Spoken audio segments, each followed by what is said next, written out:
সুপ্রিয় দর্শক নমস্কার। উত্তম রিয়াকশনের আরেকটি রিয়াকশন ভিডিওতে আপনাদের সবাইকে স্বাগতম। আমি উত্তম আছি আপনাদের সাথে। বন্ধুরা, আজ যে ভিডিওতে রিয়াকশন দেব সেই ভিডিওর টাইটেল হচ্ছে পিওকে ফেরত চাই, আপনাকে ঢুকতে হবে না, ট্রাম্পকে পাল্টা দিলেন মোদি। ভয়ঙ্কর অ্যাকশনের হুঁশিয়ারি ভারতের। চ্যানেলের নাম হচ্ছে দ্য ইন্ডিপেন্ডেন্ট বেঙ্গল। ভিডিও শুরু করার আগে আপনাদের ছোট্ট একটা রিকোয়েস্ট, আপনারা যদি চ্যানেলে নতুন হয়ে থাকেন তাহলে চ্যানেলটি সাবস্ক্রাইব করে বেল আইকন অন করে অল করে রাখবেন পরবর্তী ভিডিও নোটিফিকেশন পাওয়ার জন্য। অলরেডি যেসব বন্ধুরা চ্যানেলটি সাবস্ক্রাইব করে আমার ইউটিউব পরিবারের সদস্য হয়েছেন তাদের প্রতি রইল অসংখ্য ধন্যবাদ। ভিডিওটা ভালো লাগলে একটা লাইক করবেন, শেয়ার করে আপনার বন্ধুদের দেখার সুযোগ করে দিতে পারেন। কমেন্ট সেকশনে লিখে অবশ্যই জানাতে পারেন আপনারা কোন ধরনের ভিডিওতে রিয়াকশন চান। আমি চেষ্টা করব সেই সব ভিডিও নিয়ে আসার জন্য। তাহলে চলুন বন্ধুরা, সময় নষ্ট না করে প্রথমে ভিডিওটা দেখি। ভিডিও শেষে অবভিয়াসলি আমার ওপিনিয়ন থাকবে।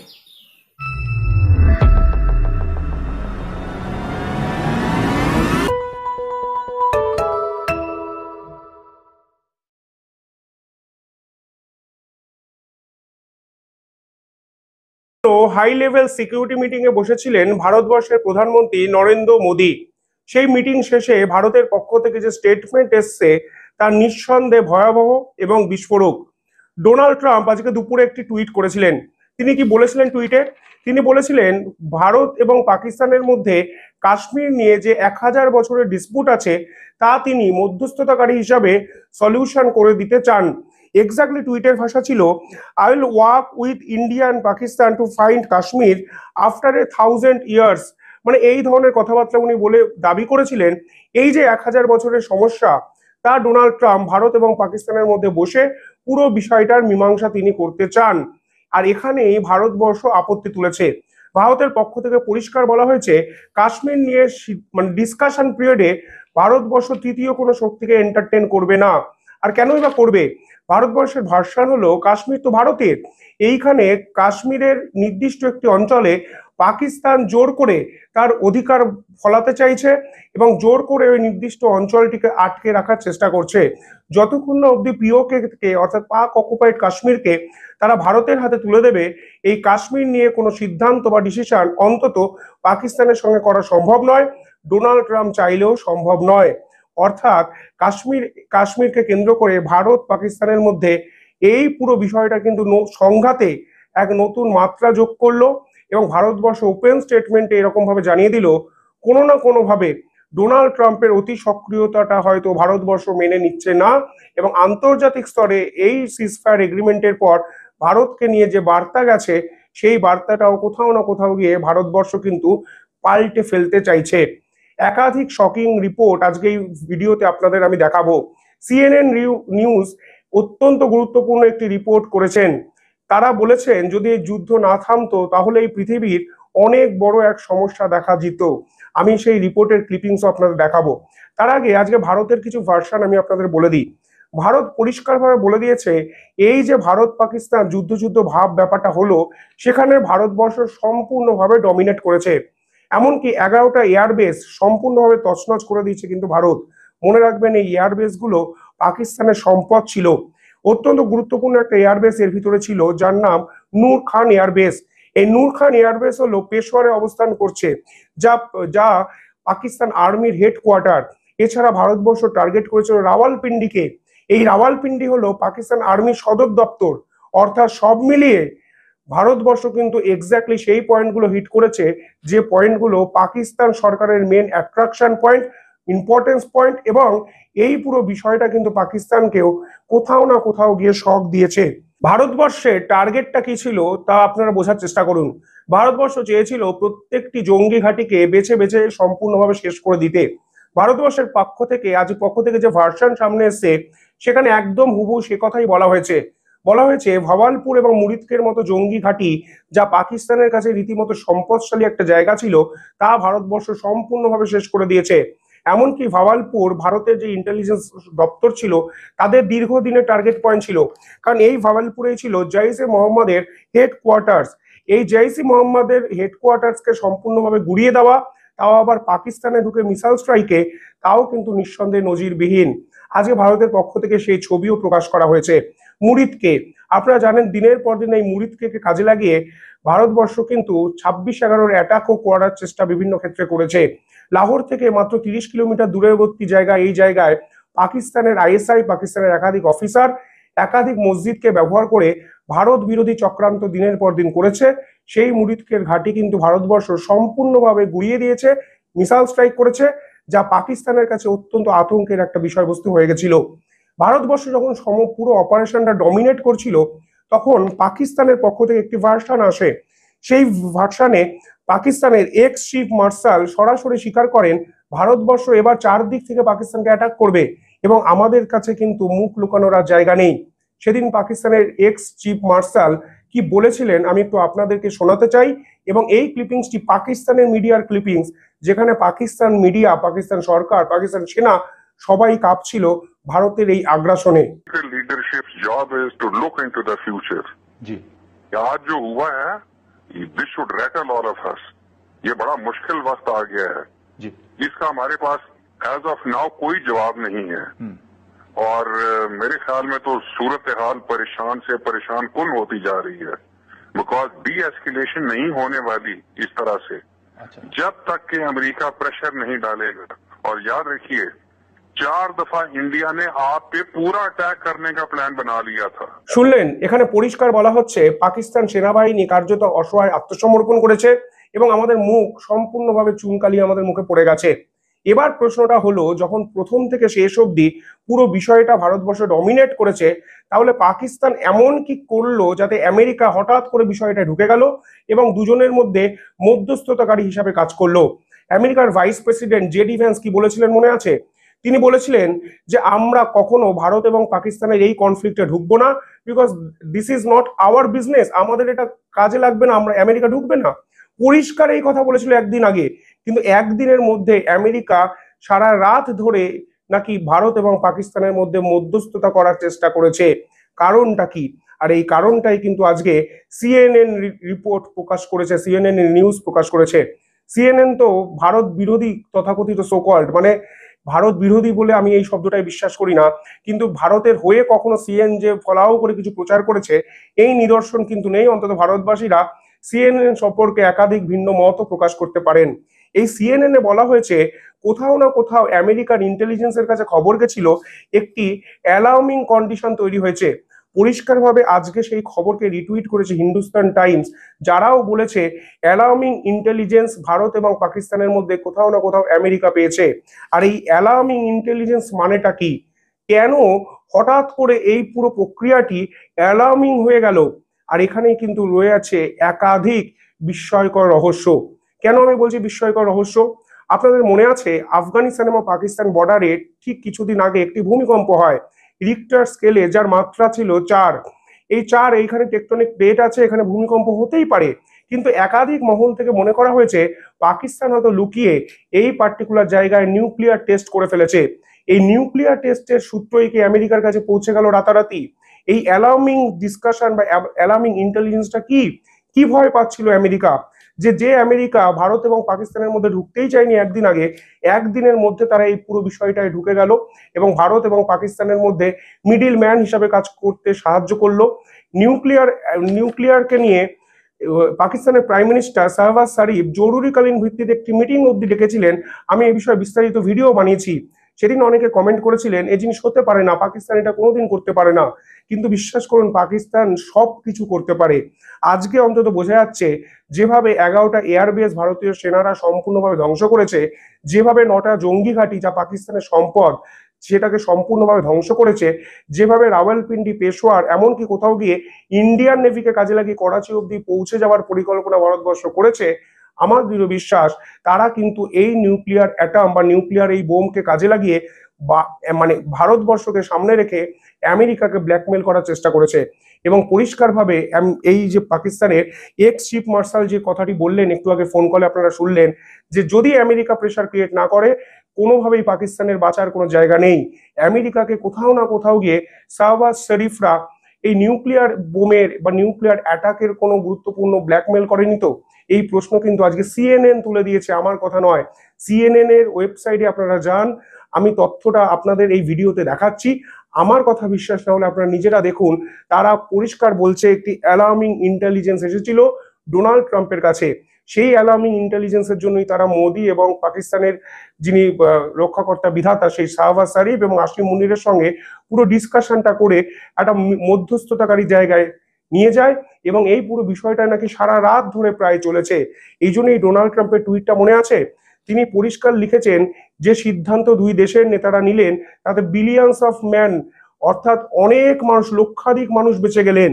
যদি একটা ক্যাজুয়াল ওয়্যার হতো তাহলে কি লক্ষাধিক মানুষ এই পুরো বিষয়টায় মারা যেতেন? প্রশ্ন কিন্তু ওঠে। ডোনাল্ড ট্রাম্প কি ইঙ্গিত করতে চাইছেন? কেন বিলিয়ন্স অফ পিপলের থ্রেটের থেকে দুই দেশের লিডাররা বাঁচিয়ে নিলেন? এই ধরনের কথাবার্তা ডোনাল্ড ট্রাম্প বললেন। কোথাও না কোথাও গিয়ে ডোনাল্ড ট্রাম্পও কি আন্তর্জাতিক স্তরে বোঝানোর চেষ্টা করলেন যে ডোনাল্ড ট্রাম্প এই পুরো বিষয়টার মধ্যস্থতাকারী হয়ে একটি নিউক্লিয়ার যুদ্ধ থেকে দুই দেশকে বাঁচিয়েছেন, গোটা পৃথিবীকে বাঁচিয়েছেন? আর যদি এই রিপোর্ট সত্যি হয় তাহলে আপনাদের কাছেও মেনে নেওয়া ছাড়া কোনো উপায় নেই যে পাকিস্তানের মতো সন্ত্রাসবাদী প্রতিবেশীকে নিয়েই আপনাকে চিরজীবন ঘর করতে হবে। কারণ কালকে যখন এই যুদ্ধ লাগবে তখন ফের একবার তারা নিউক্লিয়ার নামক বস্তুটিকে সামনে রেখে ব্ল্যাকমেল করবেন। কখনো আমেরিকা, কখনো ইউরোপীয় ইউনিয়ন এগিয়ে এসে যুদ্ধ থামানোর চেষ্টা করবে। ফলে ঘরের ছেলে ঘরেই থাকুক, আমরা আমাদের মতো থাকার চেষ্টা করি। সমস্যাটা হলো এই পাকিস্তান শান্তি পছন্দ করে না। তার জন্য আজকে নরেন্দ্র মোদী হয়তো নির্দেশ দিয়েছেন, যদি এবার তোমরা গুলি করো, সিজফায়ার এগ্রিমেন্ট ভায়োলেট করো, তাহলে গুলির বদলে আমরা গোলা ছুড়বো। কিন্তু ঘরের ছেলে ঘরে থাকতে পারে, কিন্তু অভদ্র অবাধ্য ছেলে ভদ্রভাবে ঘরে থাকে কি? মানে নরেন্দ্র মোদী বললেন গোলা ছুড়বেন, আর ভয়ে সিজফায়ার এগ্রিমেন্ট ভায়োলেট না করে পাকিস্তান লুকিয়ে থাকবে। এই সম্ভাবনাও কি আমরা দেখতে পারি? প্রশ্ন কিন্তু থেকেই যায়। তবে নিঃসন্দেহে আজকে আমেরিকাকে ভারতবর্ষ বুঝিয়ে দিয়েছে, দুপক্ষের মধ্যে দ্বিপাক্ষিক বৈঠকে কখনোই আমেরিকাকে ঢোকাতে চায় না ভারত। তোমরা সিজফায়ার এগ্রিমেন্ট করতে বলেছো শুধুমাত্র নিউক্লিয়ার অ্যাটম বা অ্যালার্মিং কোনো ইন্টেলিজেন্সের জন্য, আমরা দুই দেশের কথা ভেবে হয়তো মেনে নিয়েছি। কিন্তু সব মিলিয়ে যদি আমি বৃহত্তর প্রেক্ষাপটটা ভাবি, একটা জেতা ম্যাচ ভারতবর্ষ যে হেরে গেছে, এটা সম্ভবত ভারতবাসী হিসাবে অনেকেরই ডাইজেস্ট করা একটু কঠিন হয়ে যাচ্ছে। কিন্তু মাথায় রাখবেন, বৃহত্তর প্রেক্ষাপটটা মাথায় রাখতে গিয়ে জীবনে অনেক সময় অনেক ক্ষুদ্রতর প্রেক্ষাপটকে স্যাক্রিফাইস করতে হয়। হারার ভয় তার থাকে বা হারানোর ভয় তার থাকে যার অনেক কিছু আছে। পাকিস্তানে তো হারানোর কোনো ভয়ই ছিল না। ওরা নিউক্লিয়ার যুদ্ধে যদি জড়িয়ে পড়তো, ওদের কোনো যায় আসতো না, যা ক্ষতি তো আমাদের হতো। এটাও তো বাস্তব। কিভাবে দেখছেন পুরো বিষয়টা কমেন্টে জানাবেন আপনাদের মতবাদ। আর চ্যানেলটিকে ভালো লাগলে একটু সাবস্ক্রাইব করে দেবেন। ধন্যবাদ। প্রিয় দর্শক, ভিডিওটি এখানেই শেষ হয়েছে। দেখতে পেলাম 22 এপ্রিল আমাদের যে জম্মু কাশ্মীরের পেহেলগামে 27 জন মানুষকে, নিরীহ মানুষকে পাকিস্তানের সন্ত্রাস তারা গুলি করে হত্যা করেছিল। তারপর এই 7 মে ভারত তার জবাব দিয়েছে। সেনাঘাঁটিতে অ্যাটাক করেনি, পাকিস্তানের কোনো সিভিলিয়ান এরিয়াতে অ্যাটাক করেনি, আর অ্যাটাক করেছিল যেসব জঙ্গি গোষ্ঠী রয়েছে যেখান থেকে মিলিটেন্ট তৈরি করা হয়, যেখান থেকে মিলিটেন্ট তৈরি করে ভারতে প্রবেশ করা হয়, সেই সব এরিয়াতে অ্যাটাক করেছিল। তারপর পাকিস্তানও জবাব দেওয়া শুরু করেছিল। সে যাই হোক, আমরা দেখেছি 4 দিনে পাকিস্তানের কি হাল হয়েছে। পাকিস্তানের যে 1 নম্বর সৈনিক বলে যারা দাবি করে, তারা তো কখনোই ভারতের সাথে আমনে সামনে যুদ্ধ করার ক্ষমতা রাখে না। শুধু প্রক্সিবারি করছে 1947 সালের পর থেকে আজ পর্যন্ত। বিগত 76 বছর ধরে পাকিস্তান ভারতের সাথে প্রক্সি ওয়ার করে আসছে, শুধু কাশ্মীর নিয়ে। কাশ্মীর আমাদের। কিন্তু এই যে আমেরিকা মধ্যস্থতা করেছে, বা এই ভিডিওতে যা বলা হয়েছে নিউক্লিয়ার অ্যাটাক নিয়ে, মোদি কি ভয় পেয়ে গেছে? ভারত সরকার কি ভয় পেয়ে গেছে? কেন এই সিজফায়ার ভারত সরকার অ্যাকসেপ্ট করলো? কেন আমেরিকার কথা ভারত সরকার মেনে নিল? এই সিজফায়ার যখন হয়েছে আমি কিন্তু নিরাশ, ভীষণ নিরাশ হয়েছি আমি। তার কারণ পাকিস্তানকে উচিত শিক্ষা দেওয়া খুবই দরকার। আর পাকিস্তানের মতো এরকম উন্মাদের হাতে যদি নিউক্লিয়ার বম থাকে তাহলে কিন্তু সেটা বিশ্বের জন্য কখনোই ভালো কিছু বয়ে আনবে না। আজ হয়তো সিজফায়ার হয়েছে, এমন একদিন হয়তো হবে যে একদিন না একদিন ভারতের উপর এই পাগল দেশ, এই উন্মাদ দেশ নিউক্লিয়ার অ্যাটাক অবশ্যই করবে। ভারতের যে নিউক্লিয়ার পলিসি, যদি কেউ ভারতের উপর অ্যাটাক করে তারপরে ভারত অ্যাটাক করবে, আমার মনে হয় এই পলিসি বকবাস, একদম বেকার।